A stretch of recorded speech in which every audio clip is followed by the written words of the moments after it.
You're watching Swipe. On the show this week, cracking the code, how entrepreneurs are trying to stay ahead of the game. Facebook's latest venture, keeping business and pleasure separate. And we set our sights on galactic domination in our games review. Hello and welcome to Swipe. It's Global Entrepreneurship Week, and what better way to celebrate tech talent than to meet some of the rising stars trying to make it big. Now, we've all heard how learning to code is one of the keys to success in the digital world. That's understanding the language of computer programming. So this week we've come here to a coding boot camp in London, where Will has been finding out more. I was 13 when I first got access to a computer. My parents bought me a Macintosh in 1984 when I was 8 years old. There's no doubt coding has helped these entrepreneurs make their millions, but it's often been seen as a skill set limited to the tech-minded elite. Courses like this one at London's Silicon Roundabout aim to change all that.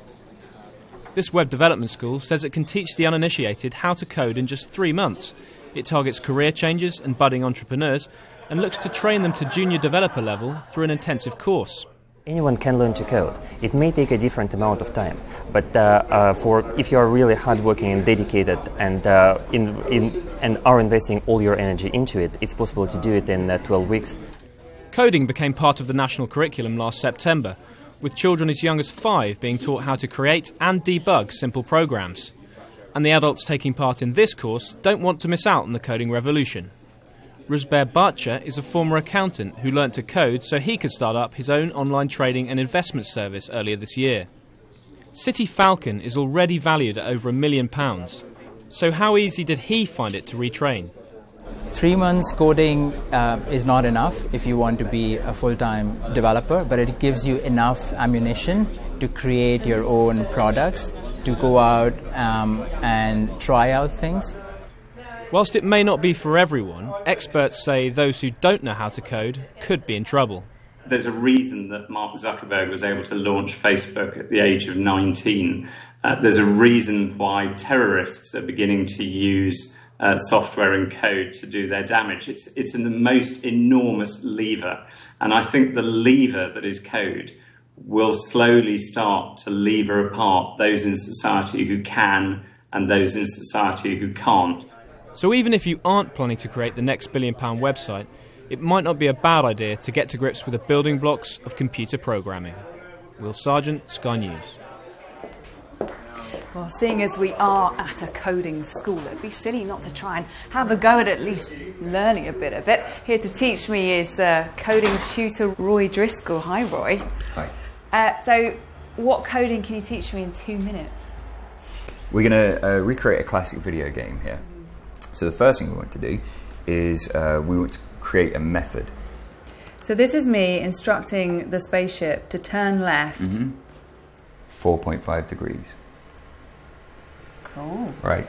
So every time you push on the left arrow on the keyboard, it's going to change the angle by 4.5 degrees.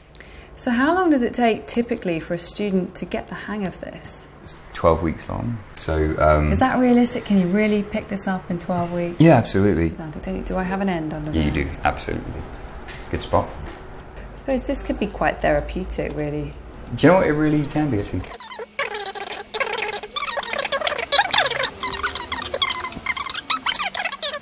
Turn, underscore, right, and then end. Excellent. This looks good. So, can we have a look at it in action then? Yeah, let's do it. Yay! Ooh, there we go. Look at that 4.5 degree turn, right and left. And I can shoot. It works. Yay! My first bit of coding actually worked. Roy, thank you for teaching me. You're welcome.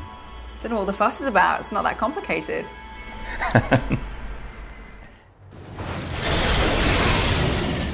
You're watching Swipe. Still to come, the future of civilization is in your hands in our games review. But first, here's a roundup of some of the week's other tech stories. A UK startup has got together with fashion designers to create a belt that charges your phone. The Zoo Belt has hidden layers of flexible battery and a cable you can plug into. It's at the prototype stage right now, but the company called Nifty is hoping to raise money for the project through crowdfunding. Who knew charging up could be so trendy? We wanted the design of the belt to be something that you'd want to wear, with or without the battery. So we're working from the ground up with designers to make sure that neither the technology or the fashion is an afterthought. A cutting-edge technique for building prosthetic hands is providing new hope for child amputees. A Bristol-based company called Open Bionics uses a 3D scanner to take measurements before details are fed to a 3D printer to make the hand. Prosthetic hands can cost up to £70,000. But with this new process, prices could be around £1,200. At the moment, children are a bit underserved by the prosthetics industry in the realms of robotic hands. So this project can really help them because as a child grows, they need to have a new prosthetic every year or so, ideally. And that's where the cost component really helps out. Facebook has apparently started to develop a new office version of its social network to rival sites like LinkedIn. Reports in the Financial Times said the company's preparing a new website called Facebook at Work, allowing users to connect with contacts and talk to colleagues. And Microsoft wowed fans in London this week at the official launch of its personal assistant service, Cortana. Stunt biker Danny McCaskill rode a 5-metre loop-the-loop on the River Thames. Microsoft says Cortana, which is already being compared to Apple's Siri, can do things like arrange meetings, play music and give you weather warnings. Now it's time for our games review. So while I have a go at this, here's Holly Nielsen with some of this week's new releases. Dragon Age Inquisition is the third in BioWare's high fantasy series. It sets you in this vast and beautiful world with open exploration, which is a first for the series. But of course, because it's a BioWare game, most of the joy is found in developing a character, with really detailed character customization, and interacting with the really well-written, fleshed-out characters around you. The combat is done through a mixture of real-time action and pausing the combat to direct the strategy more, so you can pause the combat at any time and tell the members in your party what to do. For any RPG fan or a BioWare fan, this is a must-play. Sid Meier's Civilization Beyond Earth takes you out of the usual historical setting of a civilization game and puts you in the future on an unknown planet. Now, it really uses this idea of exploring an unknown environment really well. You really feel like you're creating a colony and that you're very vulnerable to begin with. It also adds the new element of aliens, which aren't necessarily hostile like barbarians in Civilization 5, so that adds a really interesting dynamic. This game lacks a bit of charm compared to the other games in the series.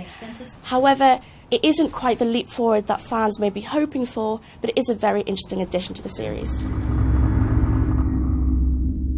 In The Marvellous Mistake, you play Sophia Take, whose art collection has been stolen and you need to go around London and steal it back, all while avoiding the gaze of the guards. Now, it's a really lovely designed game. It's got beautiful kind of art style, lovely character creation, it's very colourful. There's also different items you can pick up in each level, such as a noisemaker or a teleporter to try and make your getaway. One of the really interesting things in the game is that, unlike most stealth games, the guards don't have a set route and instead walk around however they see fit, which adds a real manic fun to the game. Some may find the controls a little bit simplistic, however, I think there's a lot of depth to be found here and it is a real pleasure to play. Well, that's it for this week, but don't forget you can stay up to date with all the latest tech stories on Sky News for iPad, our smartphone app, skynews.com and our YouTube channel. I'll see you again next week. Bye-bye.